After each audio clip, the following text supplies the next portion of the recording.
Now, just go back a little bit. You're from Kansas City, Missouri. Then I believe you moved to LA around 5. You always been into the arts. You dance, you act, you're in music. So when did you realize like this was something that you wanted to do? Acting, singing, music, just entertaining in general. When did you realize that bug was yours? So it's interesting. I always knew it. I don't know how to explain that. I mean, from 3 years old, I was playing drum. I started playing keys. I was raised. The TV raised me. My mom was a single mom, so movies and television was, how I kind of just got away from life daily. I just watched TV, watched film, and I knew I wanted to do it. Then I got into sports. I loved football. I loved basketball. Then I got hurt playing football, and I was depressed, and I'm like, and I grew up in church, so it was kind of taboo for me to do music and in Hollywood. You know what I mean? It was really kind of frowned upon in the church. But at a certain point, I was like, this is what I want to do. And my mom realized it, that I had the gifts. I went full fledged, pretty young as a teenager, got on that audition grind, but I was in art school. So I was, what I talk to about these kids right now, a lot of them, it's like I was really doing the work, doing the work long before you guys ever saw me on a screen or even heard my name. There was 10 years of work before that. So it was, that's what I was doing. I knew early. Now the music aspect of it, did you get your start like dancing, or did you start in the actual music? I started dancing late. Music was the first thing I was doing, and I guess I could say music is my first love, right? So I was doing music, singing, writing, producing. And then, I started booking jobs as an actor, because I was a drama major in Orange County High School of the Arts. And then at like 19, I went on tour with Stomp, this Broadway show. I came back and I moved in with these three other roommates, got a 4-bedroom house, and they were all dancers.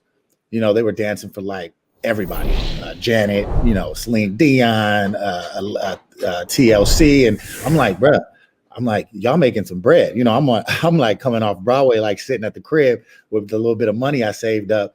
And I'm like, man, let me figure this dancing thing out. So I started taking dance classes at 19.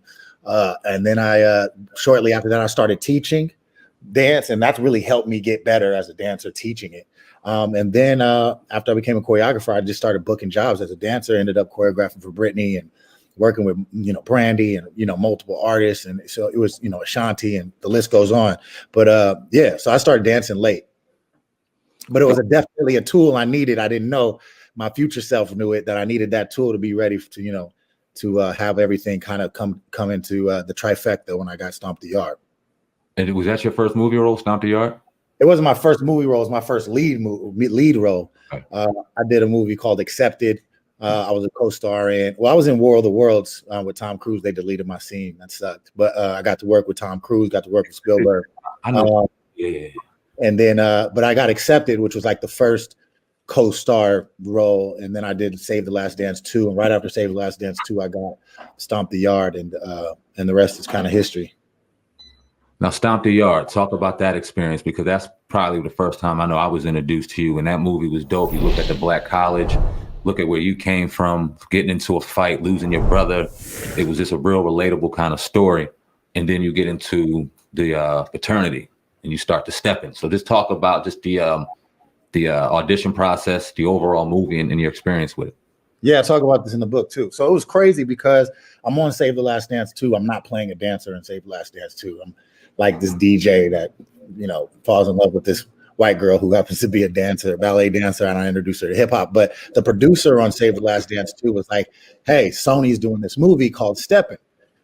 You should go out for it. And at this point in my acting career, I was like, I want to go far away from dancing as possible. I don't want to be a dancer. You know what I'm saying? Like, I was a dancer and you got served. You know what I mean? Mm-hmm. So I was like, I'm trying to act. I'm trying to, really be a legitimate, bona fide A-list actor. So I'm like, nah, I'm not doing no dance movie. So I come back from the movie in Canada, and my boy Dave Scott, who choreographed all the step ups, You Got Served, all of that, he, gave me my first dance job years before that. And he was like, hey man, Clint Culpepper at Sony's doing this movie called Steppin'. It was Steppin' at the time. And Marcus Houston was supposed to play the lead, but he fell out. They fell out. So they need a guy. I told him I had a guy. Can you go meet the president of Sony tomorrow? And I'm like, what? So I'm like, I'll go meet him. For you. And I'll never forget. He calls me like the morning of. He's like, yo, wear something tight. like, yo, what are you talking about, man? He said, wear a tight shirt, wear something tight. He, Clint likes bodies. I'm like, oh man. So I go in there with a thermal on, like a skin tight thermal with true lip jeans and some Tim, right? And I sit down, have the meeting, and I remember he said, thanks for coming in. We're gonna do a nationwide search for this guy, DJ. And I said, listen, I challenge you guys to audition everybody in this country and find a guy that has all the skill sets to play this role, that can dance this role, that can act this role, and that can step this role. I have it all. And he was like, wow, you're either incredibly arrogant or you're right. And so I walked out of the office, and about 2 days later, I had the offer for the movie. Once I got the movie, it was kind of something that was going on, that was brewing, whether, they would give me the movie because I didn't have a name. But my manager, Yusan Charles, my partner at the time, Yusan Charles, is like, he managed Neo. So he's like, yo, we're going to call the studio. We get Neo with you. Let's get Chris Brown with you. I was like, we need a hot, a girl. I was like, let me call Megan. I've known Megan, since I was a kid. So I'm like, Megan, do this movie for me. So we kind of put it all together so that, I could really be supported and break, and the movie could be successful, because nobody was going to see it if it was just me. Nobody knew me. And that's why I'm still today grateful to Chris Brown, my baby bro, for, lending his talents just for even the first 5 minutes. People were mad, but, it was a blessing for that. And, the rest is kind of history. Wow. Who are some people that you looked up to as far as actors before you actually started acting? Oh, Jeffrey Wright, who I eventually got a chance to work with. He was one of my favorite actors. Denzel, Leo, Daniel Day-Lewis, Lawrence Fishburne, who's, became a mentor of mine. And there's a plethora of actors that I just study I study everybody. I've studied everybody in depth. I'm a cinephile. So, I've grabbed bits and pieces from all the greats, De Niro, Pacino, Pesci, all those guys, man. A lot of greats. Indeed. Now, in your book, Shortcomings, your autobiography. Coming. Long story short, no, short stories. Short stories, yeah, short stories. Hey, it was gonna be one of the titles. Shortcomings, long story short, coming up short.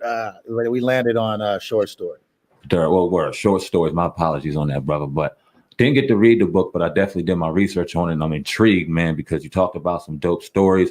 A lot of people want to hear the juicy stuff, but something that intrigued me was your method acting. You talked about that and how you really had to dive into the role.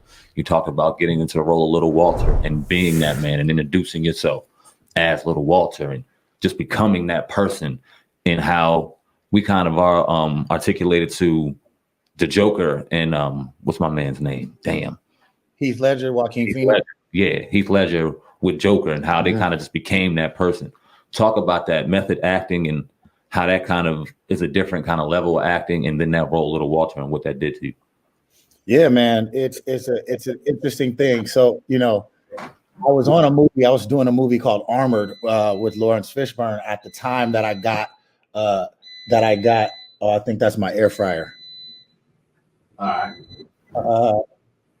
Okay. So yeah, I was on a movie called Armored with Lawrence Fishburne, and he told me about the movie, and he was like, "I think you would kill this movie." They offered me the role of Muddy Waters, but I think you would kill Little Walter. And so when I got the role, I was like, where do I start?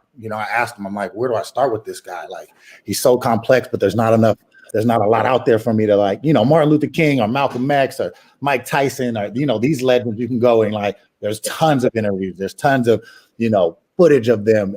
So I had to build them, and building that character first, I had to figure out where he was from, where he was born. He was born in Louisiana. He was Cajun. He spoke French. He was on the bayou, born on the bayou. So that, finding the region, finding the exact region and economic state he was born in, Then I found the dialect, and then it was like, what was his demons? Finding those demons, and understanding what those demons do to a man. And so once I got there, I knew all of these things that I had to embody. On top of the pressure was on because I'm working with one of my heroes, Jeffrey Wright, and Adrian Brody just won an Academy Award for The Pianist. I'm like, I'm working with, award-winning actors here. You know what I'm saying? And, I had known Beyonce, the pressure was just enormous, and I didn't want to F it up. You feel me? So I just went in. I was like, I'm going in. Columbus is dead for the next 3 months.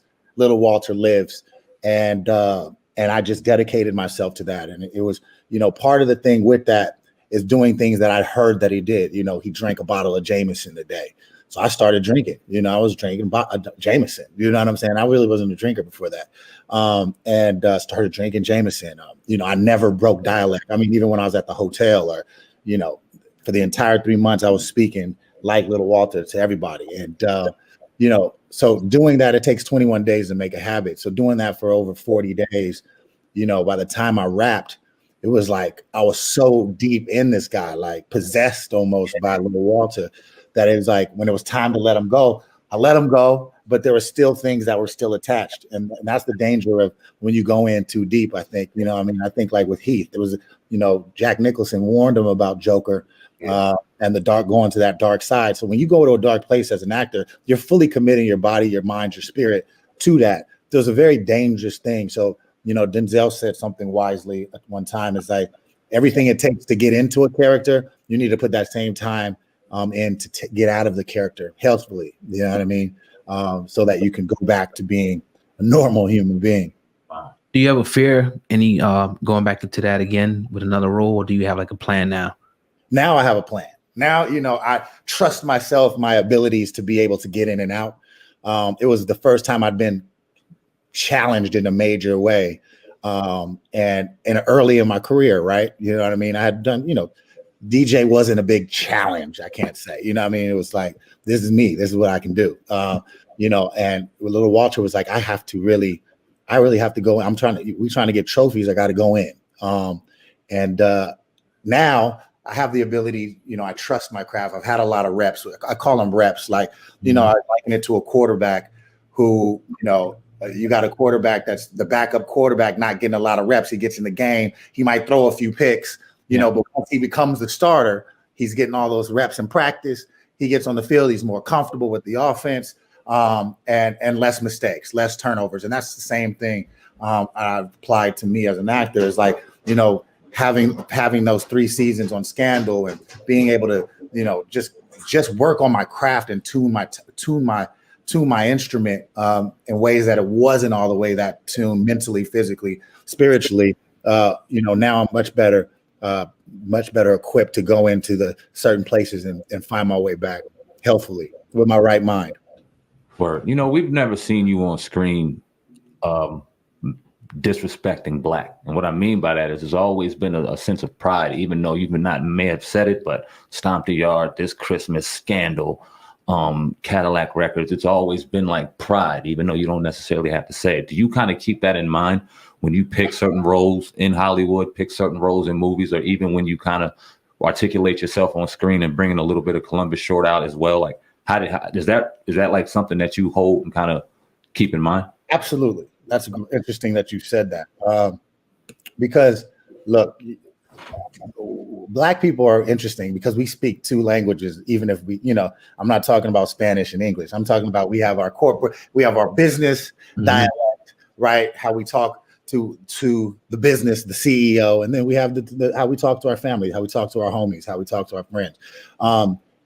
Even when we're playing, like when I was playing Harrison, I still wanted to have that strength of a Black man, and the strength of a Black man and the love for the Black woman, and Carrie, having her back no matter what, showing those kind of things. Same thing in this Christmas, or an Armored there, but I wanted to represent always, there's a little bit of hood in me. You know what I'm saying? There's a little bit of hood in me, but I'm an educated man from the hood. You know what I'm saying? So that has always kind of been the juxtaposition in everything that I bring to the screen. But the crazy part is in that first front part of my career, I didn't realize that I was a leader.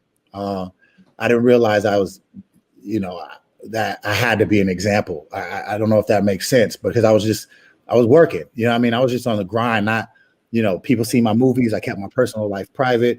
And then when things kind of fell apart, you see like, dang, Columbus, man, we was rooting for you, dog. Like, you don't hear people rooting for you because you working. Man, they hated to see the fall. And it was kind of like letting down, feeling that I let down my people, let down young black men, young black women, my fan base.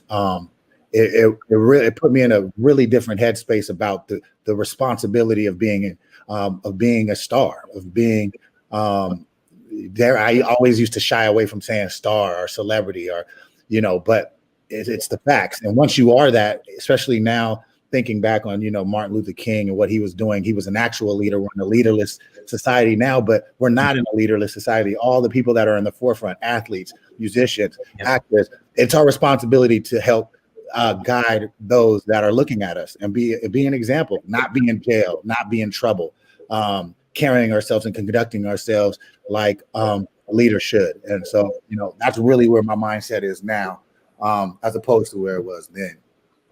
Appreciate that. Has there been ever a time where you got a role and you say, you know what, I'm not going to do that because this is going to compromise my moral fabric? Can you tell us about a time, if you would? Yeah. So there was I was always been hard pressed. Like, I'm never going to wear a dress. You know what I mean? I was never going to do that. I just felt like it's not me. And some actors, they're like that are straight are open to that. Some actors are open to playing, gay roles. I'm not gay, and I love everybody, LGBTQ. Right. But I just didn't feel like I could honestly commit to that for my own self. Right. That's not something I wanted to do. Also, I got offered this movie called Legion. I think Tyrese ended up doing it. And I read the script. The president was like, Columbus, I need an answer by tonight. And I'm like, read the script, and I'm like, man, the character was like blaspheming against God, and it just bothered me. And I told him I can't do it, and he said, why? And I remember I didn't want to tell him the real reason why, and I was uncomfortable. And then finally, I just broke down and I sent him a two paragraph email, and I'm like, it's blaspheming against God. I can't, even though we're acting, I can't do it. And he was very mad at me about that, but I stuck to my guns on that. And that was like the one role I really remember that I had, morally, I just couldn't do it. If you could wrap up your whole career as far as being a black man in Hollywood, what would be your experience thus far? Great highs, and extreme lows. I've been uncompromising behind the scenes. I've never wanted to compromise my principles or my beliefs to get anywhere. I never had to do anything to get a job or to, do anything compromising to myself, right? Or morally compromising just to get ahead. I've been hard pressed about that. And I think at times that has stifled me. That held me back. I could have gone on easy roads. I could have made choices that would have put me in positions to be the biggest movie star on the planet. But I chose the long road. And I think, it's hurt me, but it made me strong. And, I've survived the game. So I think if you sum up my career, I'm a survivor. I'm a survivor in this game. Now, I heard you talking about a time when you were incarcerated for a short amount of time, and you said some guys noticed you, and you said that if they can notice me at my lowest, that that was like a defining moment for you. Can you speak on that whole moment? Yeah, it was crazy, man, because first of all, I've never been in trouble with the law, and to be, I was arrogant in the sense that I didn't do, if we're going to speak frank on this show, right? We can speak clearly, frankly.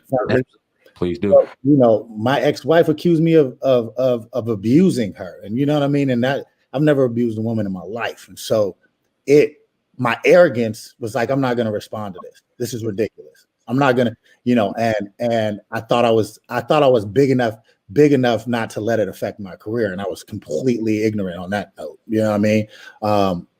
And so to end up in jail for not going to court, you know what I mean? I was just like not showing up to court, just like, you know, not respecting the justice system. And to end up in jail, it was like a really low for me. I'm like, how am I here? Right. Yeah. And so I'm walking through the jail, and these Crips was walking with the sheriffs, and they saw me, and it was like, oh, hey, there go Cuz right there. There go Cuz right there. And the sheriff's looking at me like, who is this? You know, who is this? You know what I'm saying? And they were like, who are you? And I'm like, I'm nobody. But so they throw me in the tank with these guys, and I'm in the Crip tank. You know what I'm saying? And I'm like, oh man, you know what I mean? They like, where you from, Cuz? Where you whoop de whoop? They banging on me. And then some OGs from the back, like, hey, hold up, that's Cuz from this Christmas. And I'm like, yeah, that's me. They was like, oh, that is Cuz. Hey, he was from Stomp The Yard, Cuz. Oh, Cuz, how was the kissing making good? Whoop de whoop. So we, you know, it all got crazy in there. And then, you know, things settled down, and one of the OGs sat me down. And he's like, look, man, we don't ever want to see you back up in here, man. You know what I'm saying? This is not for you, man. You know what I'm saying? This is, you know what I mean? You got everything ahead of you, because we've been watching you. We've been watching you for years, cuz like we don't ever want to see you back here. You know what I'm saying? And it was a real triple OG conversation to me. You know what I'm saying? Talking to me, dropping the jewels on me. And you know, I always will remember that. And you know, I've always wanted to represent that I wasn't going to stay there. Like everything that I was, and I told him that I was like, this is just temporary low. I'm gonna get it together. You know what I'm saying? And I believe that them, you know, wherever they are, because a lot of those guys we will never see again on the street. They was going away for a long time, life. Hopefully they're seeing that I kept my end of that promise. And I'm out here doing what I'm supposed to be doing. Indeed. You know, as men, we all deal with bullshit, and we all deal with our time and our space and bullshit, but you had to deal with yours in a public eye. You had to deal with yours in front of the media and people judging you that had no idea what was going on behind the scenes and things like that. Had to be tough, because you said earlier that you were a private person, and we can relate to that with two very private people as well. How did you deal with that as it entered, and kind of how do you look at it now? How do you look at the overall? It still bothers me, because, you know, I wish there was like a global. Bad news seems to like travel fast. Like it was like, I think it was easy for people to believe a successful black man. Of course he beat his wife. Of course he, you know, this is something that we would expect for a black man to do, which was the complete antithesis of what it was. There, like, people didn't believe that women lie. Like, women just make up stuff to hurt the man if they feel hurt, right? To destroy a man's reputation is the new, you know what I mean? It's like a new thing. You know what I mean? Not to say that there's some real victims out there of abuse, the real victim of domestic violence. And it's not fair to those women for have women out here lying. But one thing that bothered me was to see how people just ran with it. You know what I'm saying? I would see comments like, Columbus is a woman beater, cancel him. It was like so many comments, so many things. TMZ running stories back to back to back. I wasn't helping it because I wasn't living right my personal self. Right, I'm doing drugs, I'm drinking. You know, I was off personally, and I think I was more ashamed. I didn't fight that battle because I was ashamed of how I was living my life. Right, so a man that nobody's gonna believe a man that does coke or is on drugs and drinking. Of course he did these things. So that was a tough go for me. And I think even in the rebuild, and you know, I have a wonderful wife, two new beautiful boys, a whole beautiful personal life that I cherish. And with these new opportunities, and you know, there's still that lingering thing, right? That bothers me. I think I liken it to how Kobe and Tiger. You know what I mean? Kobe had the huge case. She accused him of rape. He didn't rape the girl, but it always lingered over his head, right? It was kind of always, you can talk about how great a man is, but it's always, but remember, you know what I mean? Even Gail tried to bring it up. Tiger, same thing. But until you winning, Nike put out a campaign when Tiger came back, and he started winning after all of that drama. And they said, winning fixes everything. And that's what I've just been about now. Is like I just want to win and let my good deeds outweigh whatever bad deeds people think that I've done. You know what I'm saying? So that's been focused, but it has hurt, man. It hurt, and it sent me more into depression.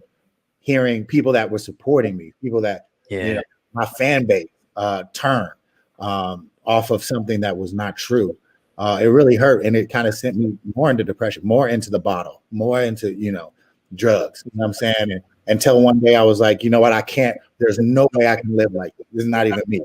And that snapback, that click off in my head, is when I packed up my emotional, spiritual bags and started climbing back up Everest again. You know what I'm saying? Dope. Quoting your book, you said, "I'm standing on a 101 with a bottle of Chardonnay in my hand, dressed in $6,000 worth of clothing I didn't even own. February 12, 2012 was the date, and I'll never forget it." That's how the short stories. Go grab that book right now if you haven't read it. Talk about that day, brother. Oh man, it was a rough day. So I had known that there was some, I had known that what was going on with my ex-wife, for a while, but I just was like, my get back was, I'm going to ignore it and do what I want to do. You know what I'm saying? But still, it was becoming to the point where it was getting disrespectful. She came to my job and, did some disrespectful behavior at my job. Right. Which was embarrassment to me. Right. At my job. And it was discovered by some of the people that worked on production, and it was a whole thing.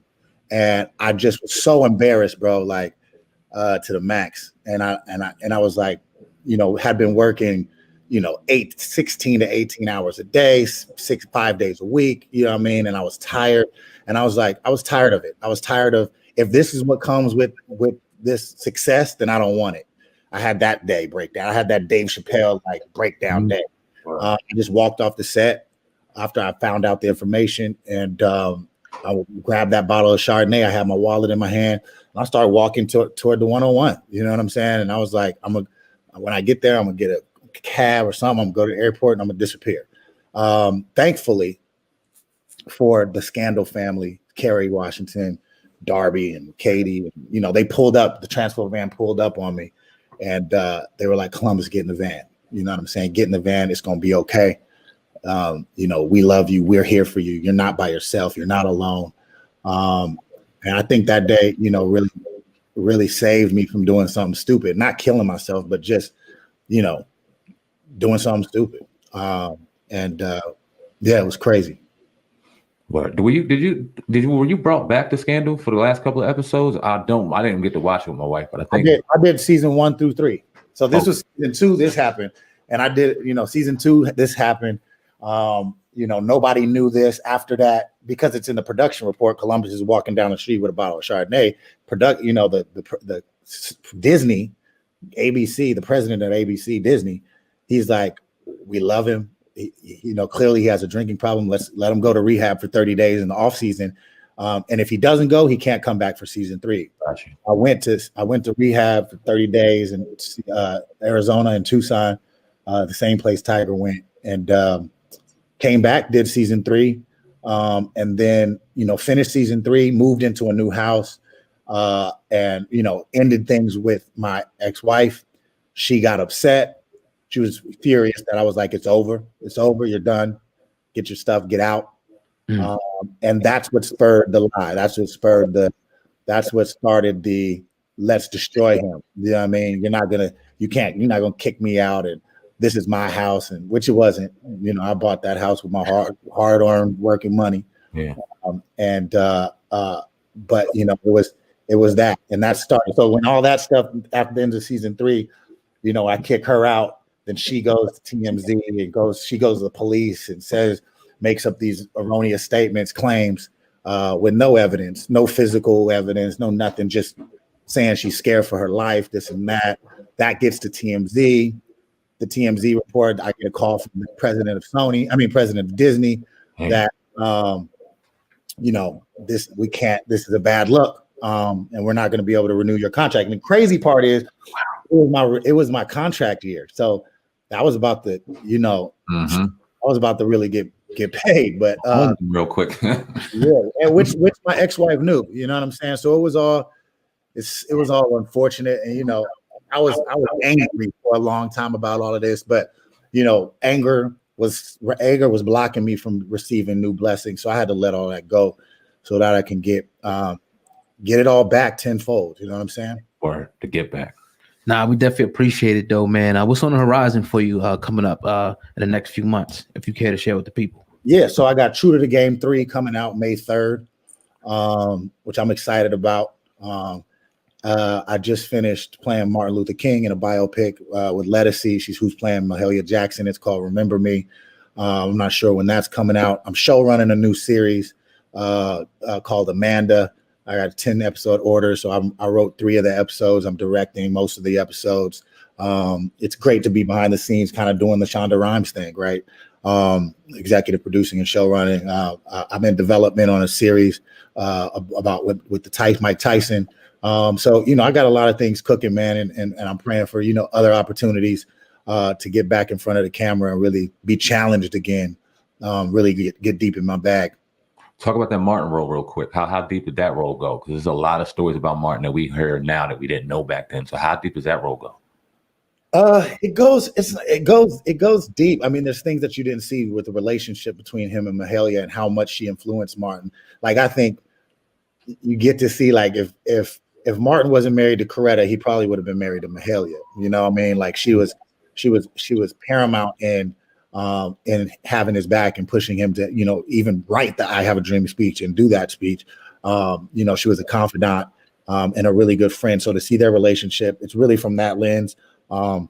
It's really interesting. But I was up for the Selma, Martin Luther King, to play Martin Luther King in Selma. And all that work that I did for that 10 years ago, I just went back into the bag. You know what I'm saying? So it was like I did a lot of work for that. So, I just went back into that bag and tapped back in, and I did it with honor and with care of the man's legacy, care of how big it's Martin Luther King. You know what I'm saying? So, I took it really serious, and I hope that the work shows. Well, hey, man, actor, producer, dancer, author, father. To get back is real, bro. We definitely appreciate you coming on the platform and sharing your story with us. You guys having me, man. Much love to you guys. Appreciate it. Short stories. Go grab that now, man. Drop your social media handles for the people. Let them know where they can find you. Yes, I'm on IG at official C Short. There's no other page, so if you see one, it's a fraud. It's fraud alert. And on Twitter, I'm Columbus Short, the number 1. Indeed. Appreciate you, brother. Columbus Short podcast. Salute. All right. Much success, peace.